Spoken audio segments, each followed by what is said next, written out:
Supervivencia frente a creación. En el último capítulo he puesto el ejemplo de cuando escribo para ilustrar la importancia de trascender los tres grandes, porque al escribir estamos creando palabras, ya sea en una página física o en un documento digital. La misma creatividad se da cuando pintamos, tocamos un instrumento musical, torneamos la madera o realizamos cualquier otra actividad que nos libere de los límites de los tres grandes. ¿Por qué nos cuesta tanto vivir esos momentos creativos? Si nos centramos en un penoso pasado o en un temido futuro, significa que estamos viviendo la mayor parte del tiempo estresados, en un estado de supervivencia.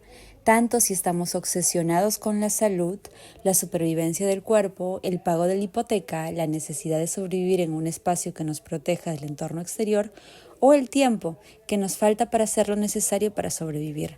La mayoría estamos mucho más acostumbrados a vivir en el estado adictivo de la mente, llamado de supervivencia, que en el de los creadores. En mi primer libro explico con gran detalle en qué se diferencia un estado creativo de un estado de supervivencia. Si deseas conocer más a fondo estas diferencias, puedes leer el capítulo 8 al 11 de Desarrolla tu cerebro. En las siguientes páginas describiré brevemente la diferencia entre ambos estados. Para reemplazar el estado de supervivencia, imagínate un animal como un ciervo, pastando satisfecho en el bosque. Supongamos que vive en homeostasis, en perfecto equilibrio con el entorno, pero si detecta algún peligro en el mundo exterior, como por ejemplo un depredador, se activa en él la respuesta de lucha o huida del sistema nervioso. El sistema nervioso simpático forma parte del sistema nervioso autónomo, que se ocupa de funciones automáticas del cuerpo como la digestión, la regulación térmica, los niveles del azúcar en la sangre y otros similares. El cuerpo del ciervo se prepara para afrontar la situación de emergencia, cambiando químicamente. El sistema nervioso simpático activa de manera automática las glándulas suprarrenales para movilizar una gran cantidad de energía. Si le persigue una manada de coyotes, utiliza esta energía para huir. Y si es lo bastante ágil como para huir sin sufrir ningún daño, quizás al cabo de 15 o 20 minutos, cuando la amenaza haya desaparecido, vuelve a pastar como si nada tras recuperar el equilibrio interior. Los humanos tenemos el mismo sistema. Cuando detectamos un peligro, el sistema nervioso simpático se activa y la energía se moviliza como ocurre con el ciervo. En los albores de la historia humana, esta respuesta de adaptación tan eficaz nos ayudaba a enfrentarnos a depredadores y a otras amenazas para sobrevivir. Aquellas cualidades de los animales nos iban de maravilla para nuestra evolución como especie. La respuesta humana al estrés se activa con un simple pensamiento y dura más de lo debido. Por desgracia, existen varias diferencias entre el Homo sapiens y los seres del reino animal, con los que compartimos el planeta, que no nos sirven tanto. Cada vez que alteramos el equilibrio químico del cuerpo, se produce lo que llamamos estrés. La respuesta de estrés es la manera innata del cuerpo de responder a lo que le hace perder el equilibrio y a lo que le hace para recuperarlo. Tanto si vemos un león en el Serengeti como si nos topamos en el supermercado con una expareja poco cordial o perdemos los nervios en un atasco por estar llegando tarde a una reunión, la respuesta de estrés se activa porque estamos reaccionando al medio exterior. Los seres humanos, a diferencia de los animales, activamos la respuesta de lucha o huida con un simple pensamiento, y este pensamiento puede no tener que ver con las circunstancias presentes. Podemos activar la respuesta de lucha o huida al anticipar alguna situación, y lo peor de todo es que podemos desencadenar la respuesta de estrés al recordar un episodio infeliz urdido en el tejido de nuestra materia gris. Así pues, tanto si anticipamos una experiencia que nos produce la respuesta de estrés como si la recordamos, el cuerpo está existiendo en el futuro o en el pasado. Convertimos, por desgracia, las situaciones estresantes breves en largas. Por otro lado, por lo que se sabe hasta ahora, los animales no tienen la capacidad humana, o quizá debería decir la discapacidad, de activar la respuesta de estrés con tanta frecuencia y facilidad que finalmente no pueden desactivarla. Al ciervo que vuelve a pastar felizmente al poco rato, no le acosan pensamientos de lo que le acaba de suceder minutos antes, y menos aún de cuando el coyote lo persiguió 2 meses atrás. Esta clase de estrés recurrente es perjudicial para nosotros, porque no existe ningún organismo que esté dotado de un mecanismo para afrontar los efectos físicos negativos de una respuesta de estrés tan frecuente y duradera.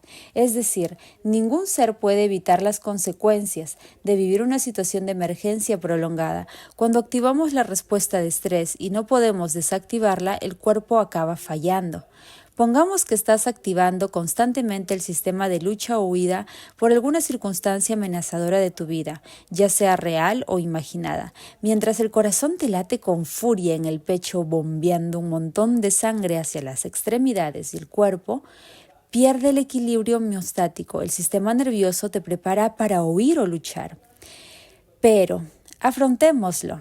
No puedes largarte a las Bahamas ni estrangular a tu compañero de trabajo, sería un acto demasiado primitivo. Por eso condicionas al corazón a estar latiendo con furia todo el tiempo y tal vez acabes con la tensión alta, arritmias y otros trastornos. ¿Y qué ocurre cuando sigues movilizando toda esta energía para alguna emergencia? Si estás gastando toda tu energía en algún problema del mundo exterior, te quedará muy poca para tu mundo interior. El sistema inmunológico que controla tu mundo interior no tiene suficiente energía para el crecimiento y la regeneración, y acabas enfermando, ya sea por un resfriado, un cáncer o por artritis reumatoide. Todos son trastornos autoinmunes. Si piensas en ello, verás que la diferencia entre los animales y los humanos es que, aunque todos suframos estrés, nosotros reexperimentamos y preexperimentamos situaciones traumáticas. ¿Qué es lo más perjudicial de la respuesta de estrés activadas por las presiones del pasado, el presente y el futuro? Cuando perdemos el equilibrio químico tan a menudo, esta falta de equilibrio acaba siendo el estado habitual, con lo que estaremos destinados a vivir nuestro destino genético y en la mayoría de los casos esto significa sufrir alguna enfermedad. La razón es evidente, el efecto dominó de la cascada de hormonas y de otras sustancias químicas liberadas como respuesta al estrés puede alterar algunos genes y producir con ello enfermedades. Es decir, el estrés recurrente presiona los botones genéticos que pueden empezar a enviarnos a nuestro destino genético. Lo que en el pasado era una conducta adaptativa muy eficaz y una respuesta bioquímica beneficiosa, ya sea de lucha o huida, se ha convertido ahora en una serie de circunstancias muy perjudiciales y desadaptativas. Por ejemplo, un león perseguía a tus antepasados. La respuesta de estrés hacía aquello para lo que estaba diseñada, protegerlos del medio exterior.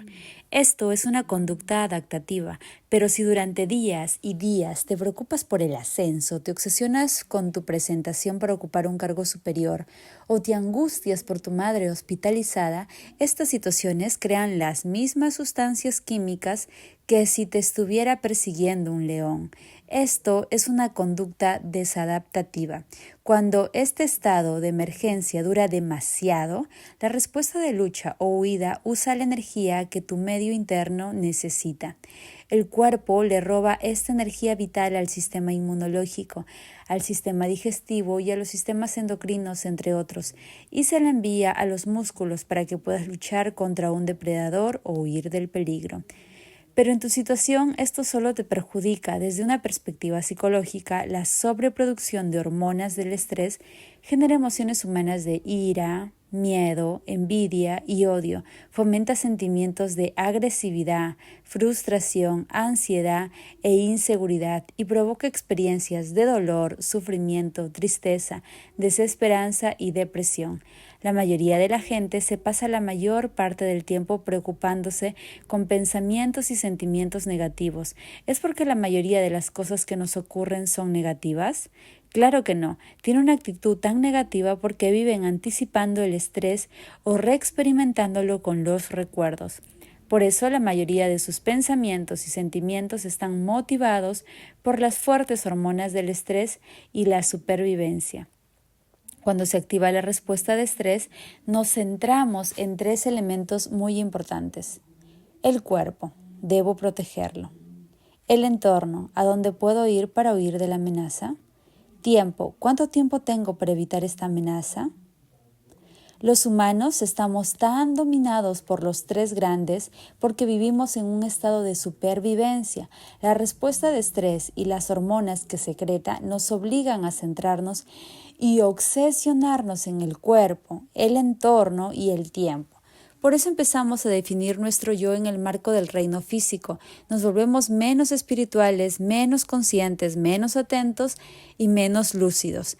Dicho de otro modo, nos volvemos más materialistas, es decir, estamos pensando constantemente en cosas del mundo exterior. Nos identificamos con nuestro cuerpo.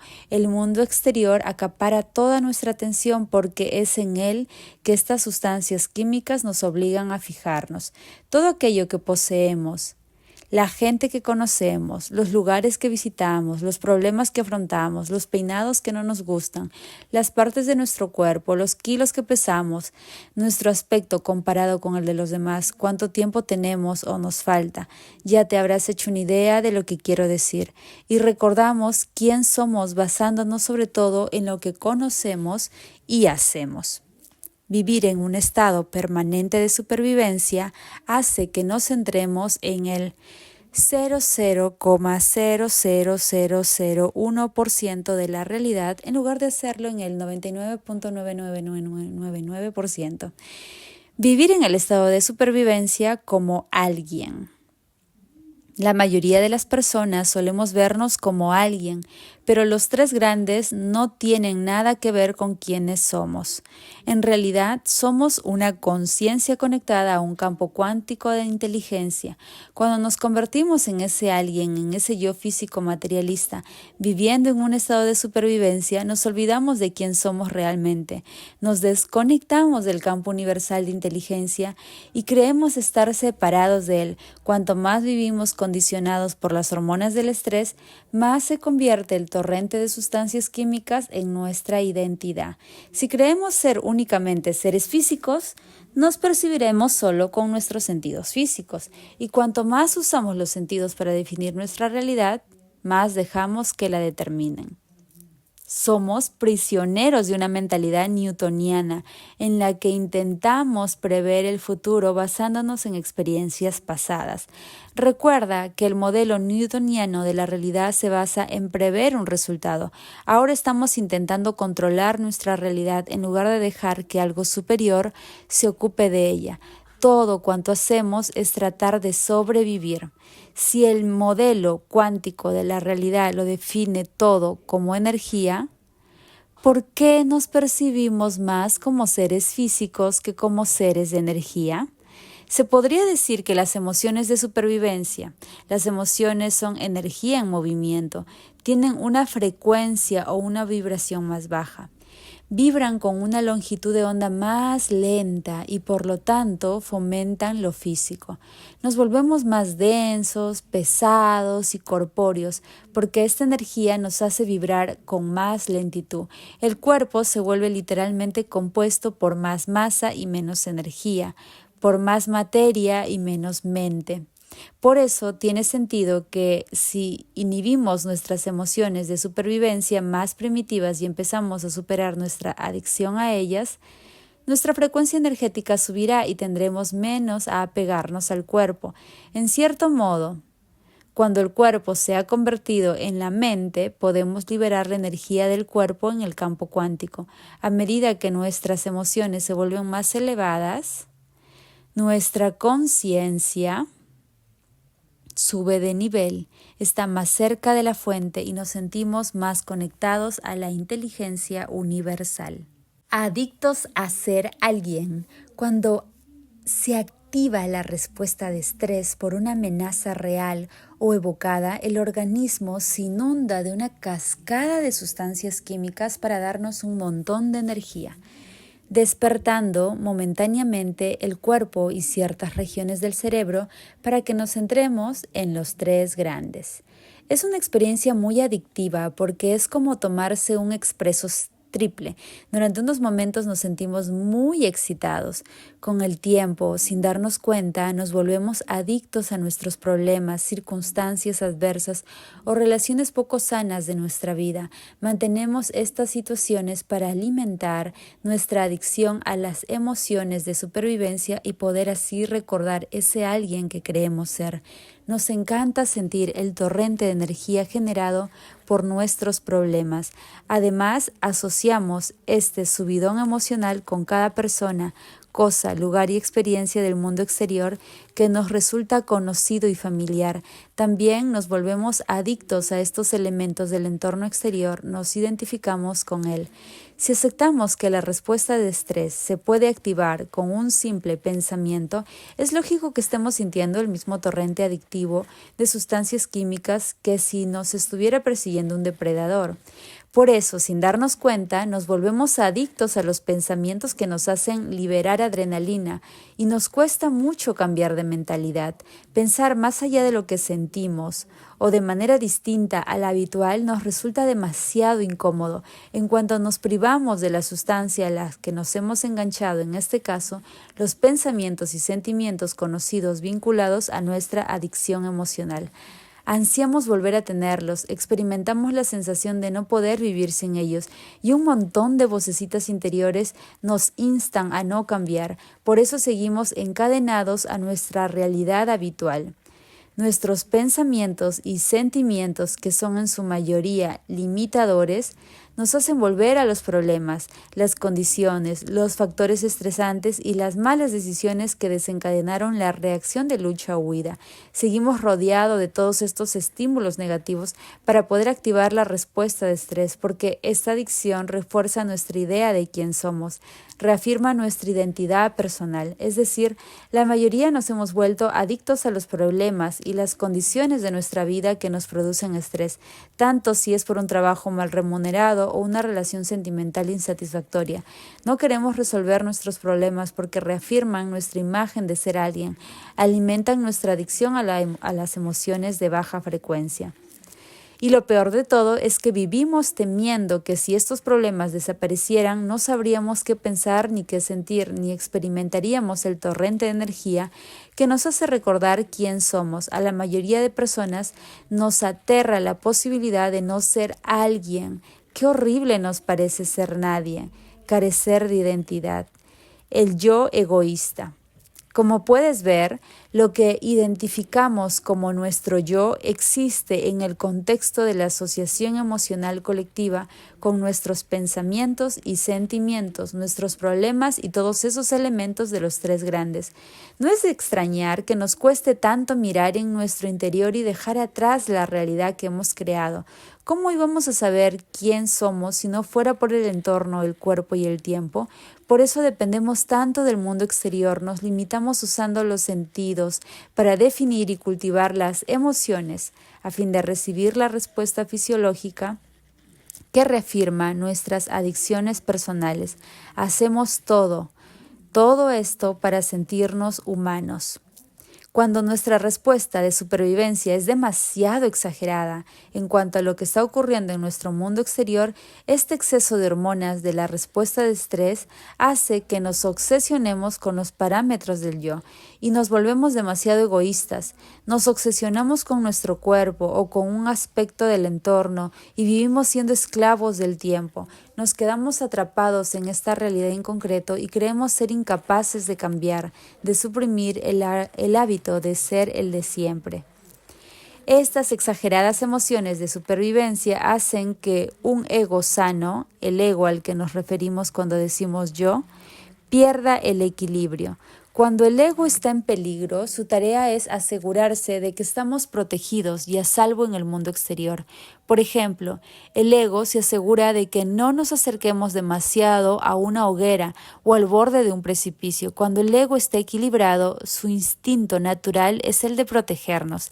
Existe un sano equilibrio entre sus necesidades y las ajenas, entre la atención que pone en sí mismo y en los demás. Cuando en una situación de emergencia entramos en el estado de supervivencia, es lógico que nos fijemos sobre todo en nosotros mismos. Pero cuando este estado se cronifica, las sustancias químicas del estrés hacen que el cuerpo y el cerebro pierdan el equilibrio. Nos centramos demasiado en la supervivencia y nosotros somos lo primero. Todo lo demás es secundario y somos egoístas todo el tiempo. Nos volvemos caprichosos, egocéntricos, engreídos, llenos de autocompasión y autoodio. Cuando el ego vive bajo un estrés constante, uno es lo primero. En estas condiciones, el ego lo que más le preocupa es prever cada resultado de cada situación porque está demasiado centrado en el mundo exterior y se siente totalmente separado del 99.999% de la realidad. Cuanto más definimos la realidad con los sentidos, más se convierte en nuestra ley y la realidad material como ley es lo opuesto a la ley cuántica. Aquello en lo que ponemos la atención es nuestra realidad y si lo ponemos en el cuerpo y el mundo físico y nos quedamos atrapados en una línea de tiempo lineal, esta será nuestra realidad. Olvidarnos de las personas que conocemos, los problemas, los bienes materiales y los lugares visitados, perder la noción del tiempo e ir más allá del cuerpo y de su necesidad de alimentar sus habituaciones, renunciar al colocón de las experiencias a las que nos hemos acostumbrado emocionalmente que refuerzan nuestra identidad, dejar de intentar prever una situación del futuro o de recordar un episodio del pasado, desprendernos del ego egoísta al que solo le importan sus propias necesidades. Pensar o soñar más allá de lo que sentimos y anhelar lo desconocido es empezar a ser libres en el presente. Si nuestros pensamientos nos hacen enfermar, ¿pueden también curarnos?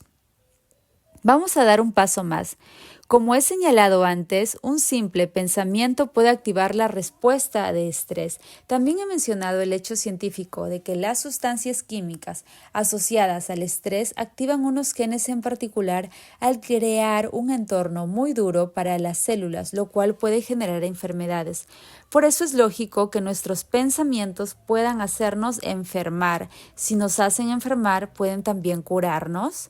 Pongamos que una persona está resentida por algunas experiencias vividas en un corto espacio de tiempo. Sus reacciones inconscientes a estas vivencias hacen que se aferre a su amargura y las sustancias químicas correspondientes a esta emoción inundan entonces las células de su cuerpo. Con el paso de las semanas, esta emoción se transforma en un estado de ánimo y al durar durante meses es un temperamento. Si éste se mantiene presente durante años, acaba formando un fuerte rasgo de personalidad llamado resentimiento. En realidad, esta persona ha memorizado la emoción tan bien que ahora el cuerpo conoce el resentimiento mejor que la mente consciente, porque el ciclo de pensar y sentir y pensar se ha estado dando durante años.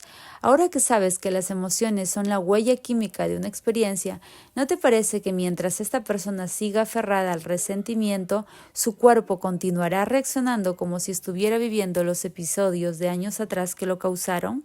Y si fue la reacción del cuerpo a estas sustancias químicas del resentimiento lo que alteró la función de determinados genes y esta reacción ha seguido indicando a los mismos genes que respondan de la misma manera, ¿no crees que el cuerpo puede acabar desarrollando una afección física como el cáncer?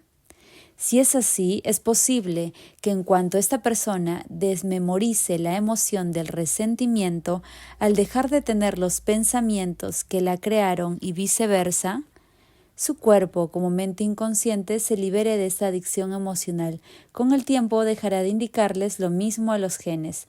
Pongamos que empieza a pensar y sentir de una nueva forma hasta tal punto que se inventa un nuevo ideal de sí mismo relacionado con una nueva personalidad. A medida que vive en un nuevo estado del ser, es posible que lo que les indique a los genes sea beneficioso y prepare el cuerpo para sentir un estado emocional elevado antes de alcanzar la buena salud que desea. Podría hacerlo hasta el punto de que el cuerpo empiece a cambiar simplemente con los pensamientos. Lo que acabo de describir en términos tan sencillos le sucedió a un alumno de uno de mis seminarios que se curó de un cáncer. Bill, de 57 años, trabajaba en una empresa dedicada a la reparación de tejados. Tras visitar a un dermatólogo por una lesión que le había aparecido en el rostro, le diagnosticaron un melanoma maligno. Aunque se sometió a cirugía, radioterapia y quimioterapia, el cáncer se le propagó por el cuello, después por el costado y por último por la pantorrilla. Cada vez que el cáncer se manifestaba, se sometía a la misma clase de tratamiento. En muchas ocasiones se decía, ¿por qué me ha tenido que pasar a mí? Sabía que su excesiva exposición al sol era un factor de riesgo, pero otros compañeros que trabajaban con él no habían desarrollado ningún tipo de cáncer.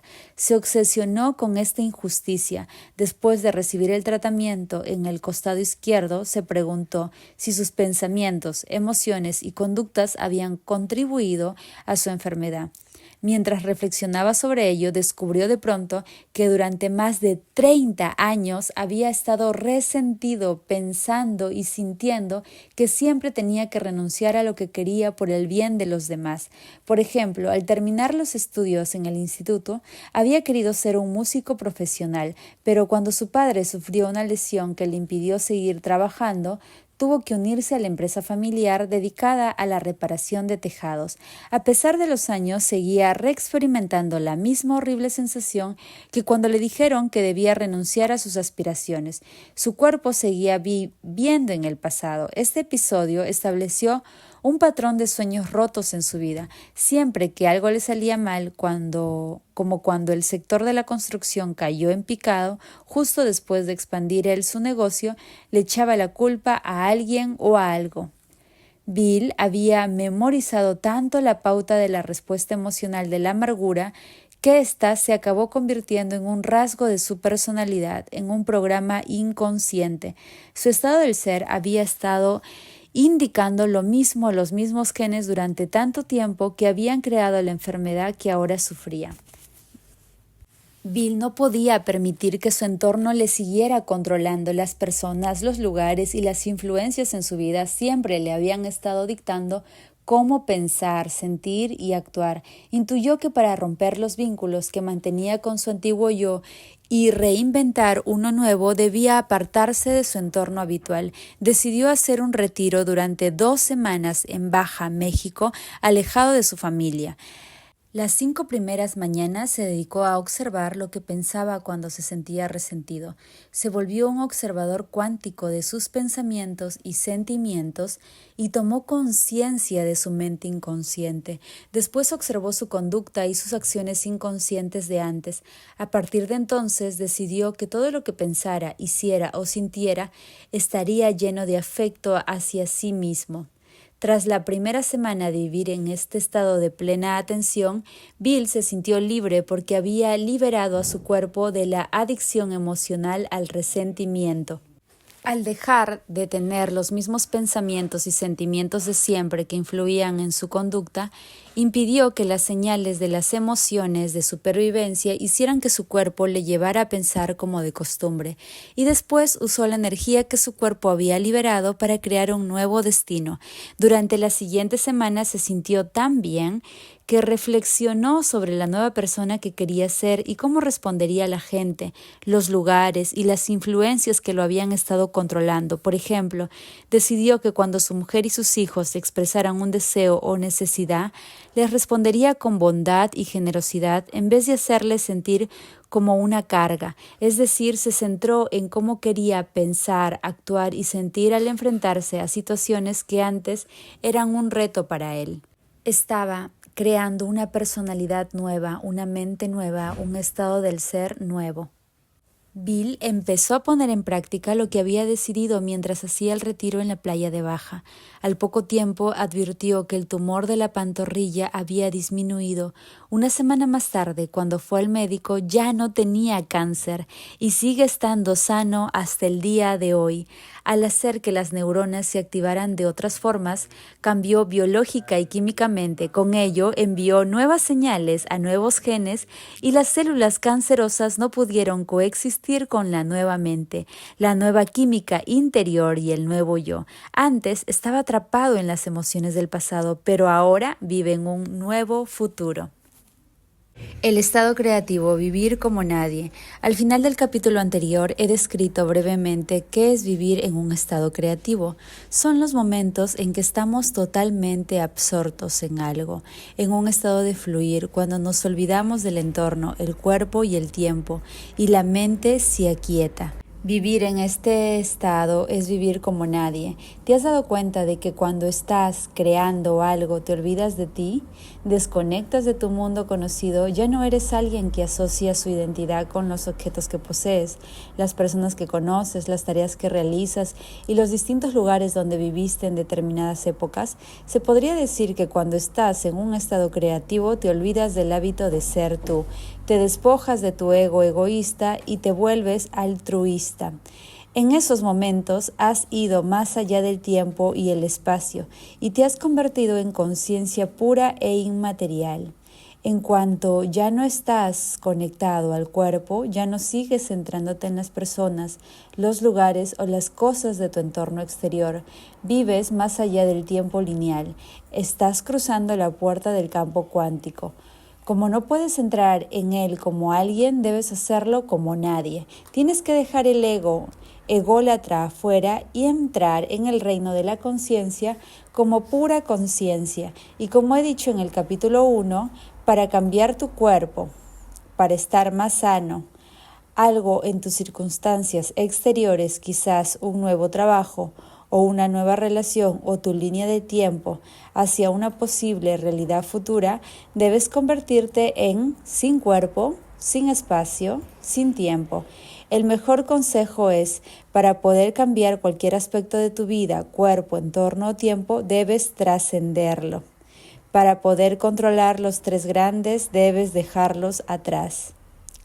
El lóbulo frontal, sede de la creación y el cambio. Cuando nos encontramos en el estado creativo, estamos activando el centro creativo del cerebro. El lóbulo frontal se encuentra en la parte anterior del cerebro y comprende la corteza prefrontal. Es la parte más nueva y evolucionada del sistema nervioso humano y la más adaptable del cerebro. Tiende a ser el centro creativo de quien somos y el jefe o el que toma las decisiones. El lóbulo frontal es la sede de la atención, la concentración, la conciencia, la observación y la concienciación. Es donde bajaremos distintas posibilidades, demostramos una firme intención, tomamos decisiones, controlamos las conductas impulsivas y emocionales y aprendemos cosas nuevas. Para que lo entiendas mejor, el lóbulo frontal realiza 3 funciones esenciales. Entrarán en juego cuando en la tercera parte del libro conozcas y practiques los pasos para aprender a meditar y suprimir así el hábito de ser el mismo de siempre. La metacognición, la toma de conciencia para evitar estados mentales y físicos negativos. Si deseas crear un nuevo yo, lo primero que debes hacer es desprenderte del viejo. En el proceso creativo, la primera función del lóbulo frontal es la toma de conciencia. Como tenemos facultades metacognitivas, el poder de observar nuestros pensamientos y nuestro yo, podemos decidir cómo nos queremos seguir siendo. ¿Cómo no queremos seguir siendo? Para dejar de pensar, actuar y sentir como siempre. Esta capacidad introspectiva nos permite analizarnos y hacer luego un plan para cambiar de conducta a fin de producir resultados más inteligentes o convenientes. Allí donde pones la atención, pones la energía. Para usar la atención de forma que enriquezca tu vida, debes analizar lo que ya has creado. En este momento es cuando empiezas a conocerte. Observas las ideas que tienes sobre la vida, sobre ti mismo y sobre los demás. Eres lo que eres donde estás y eres quien eres por lo que piensas acerca de ti.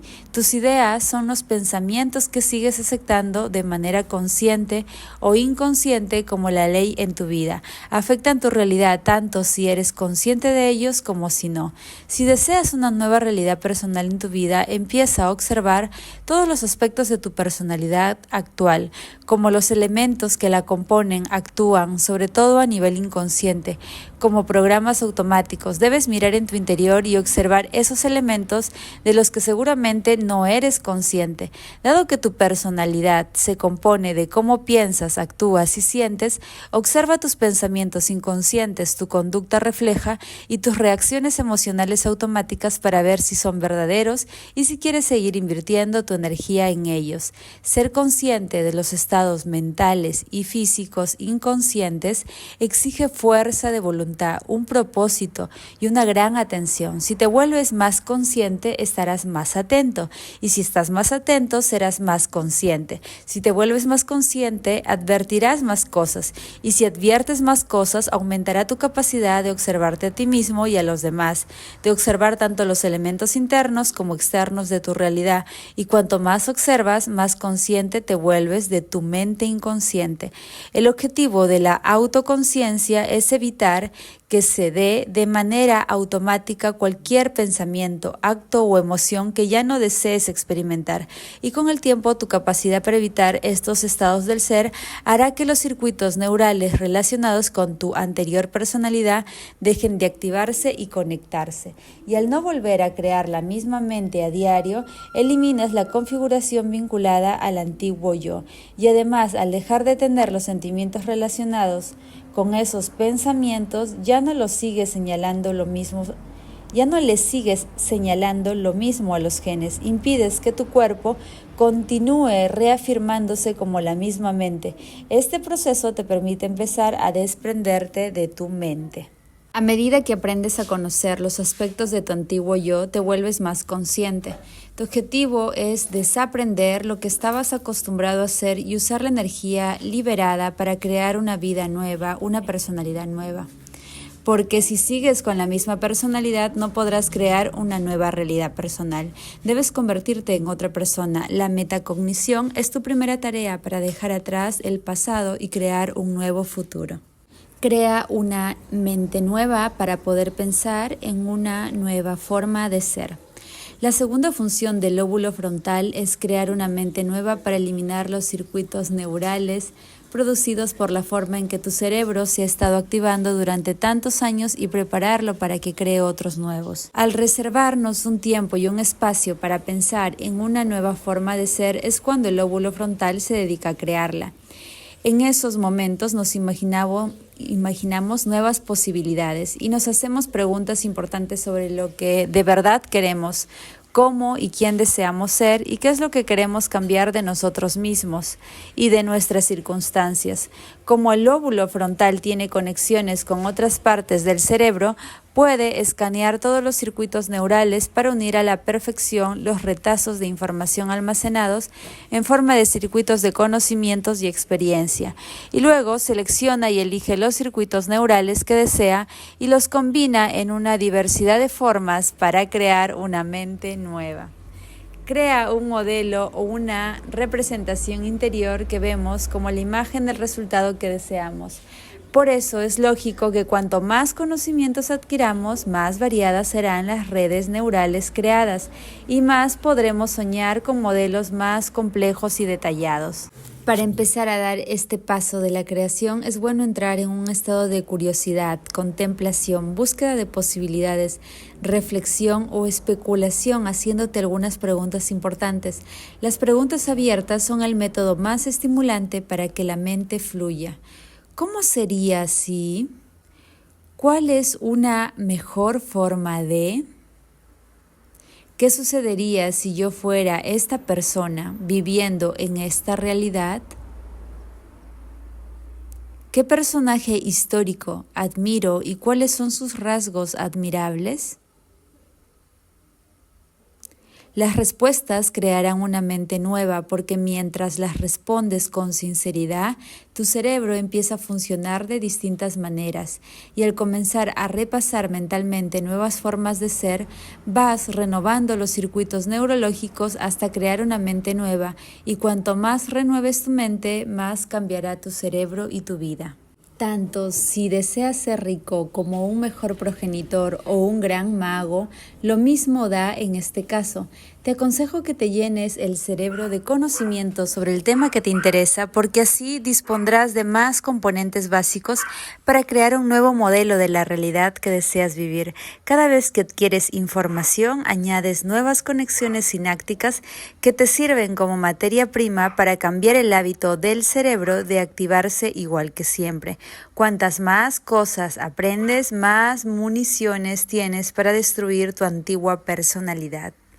Haz que el pensamiento sea más real que ninguna otra cosa. Durante el proceso creativo, el tercer papel más importante del lóbulo frontal es hacer que el pensamiento sea más real que ninguna otra cosa. En la tercera parte del libro describo cómo llevarlo a cabo. Cuando nos encontramos en estado creativo, el lóbulo frontal se activa tanto que baja el volumen de los circuitos de las otras regiones del cerebro para dedicarse a procesar un único pensamiento.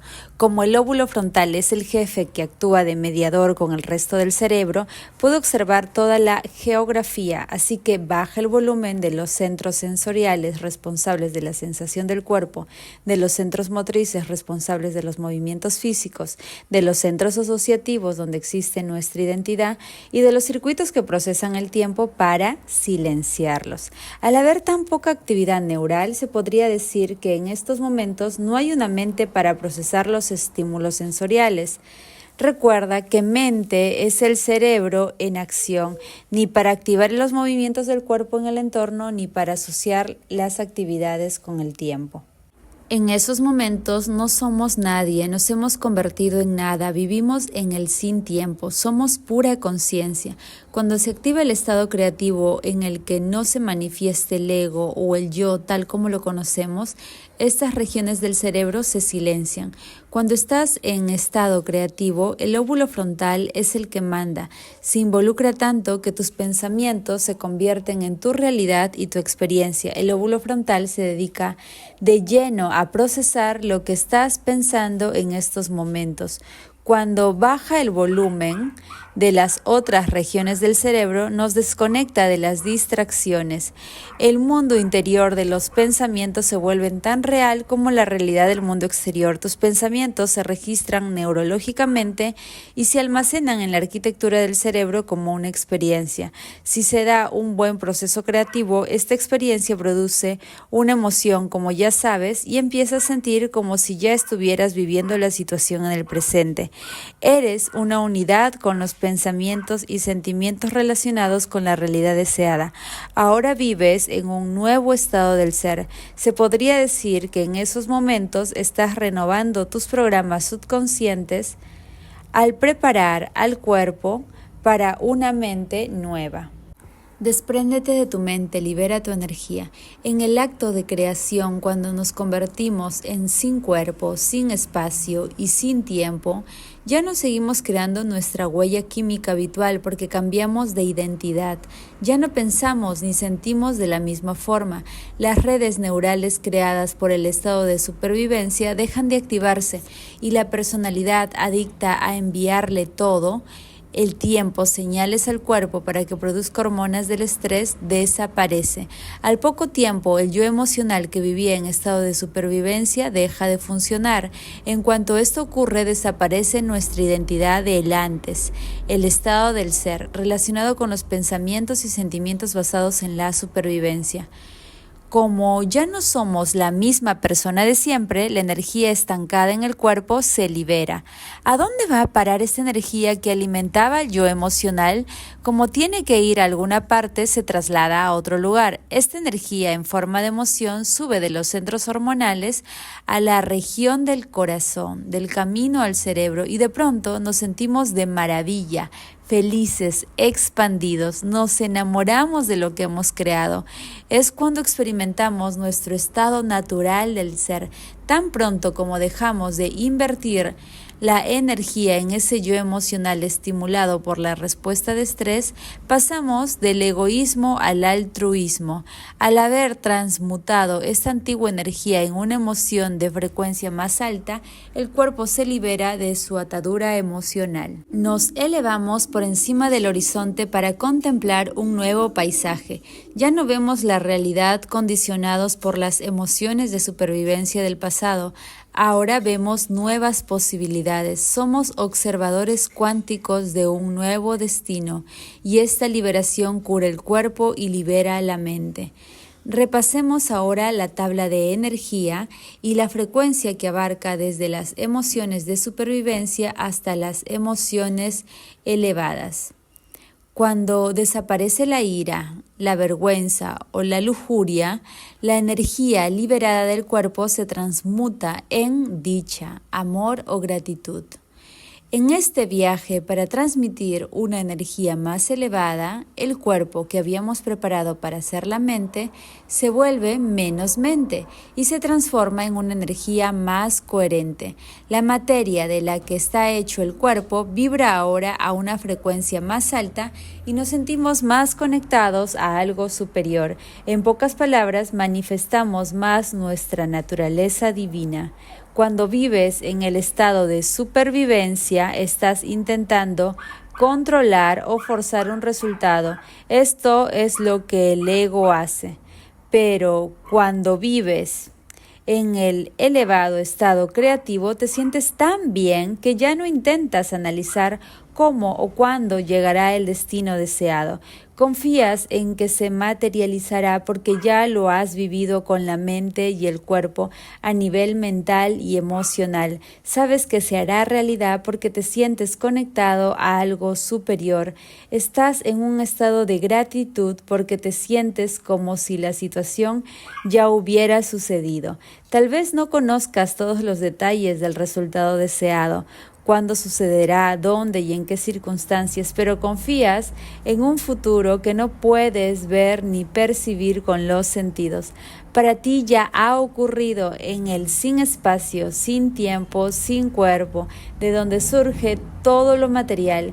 Te encuentras en un estado de omnisciencia, te relajas y dejas de vivir en el estado de supervivencia.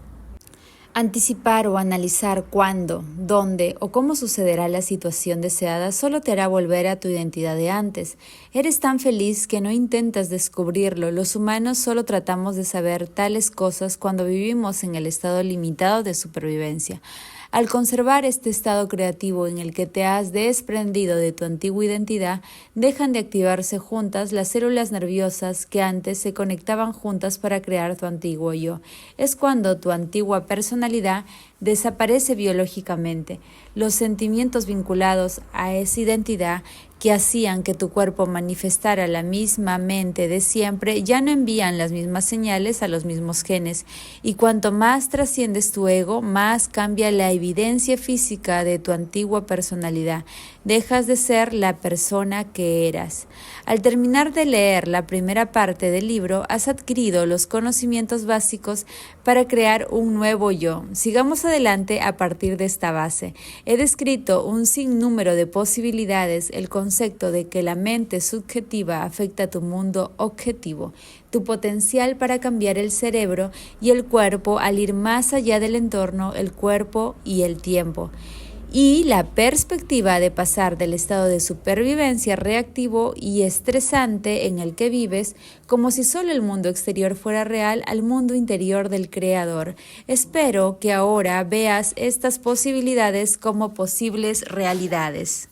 Si es así, te invito a seguir leyendo la segunda parte, donde conocerás el papel del cerebro y el proceso meditativo que te preparará para crear un cambio real y duradero en tu vida.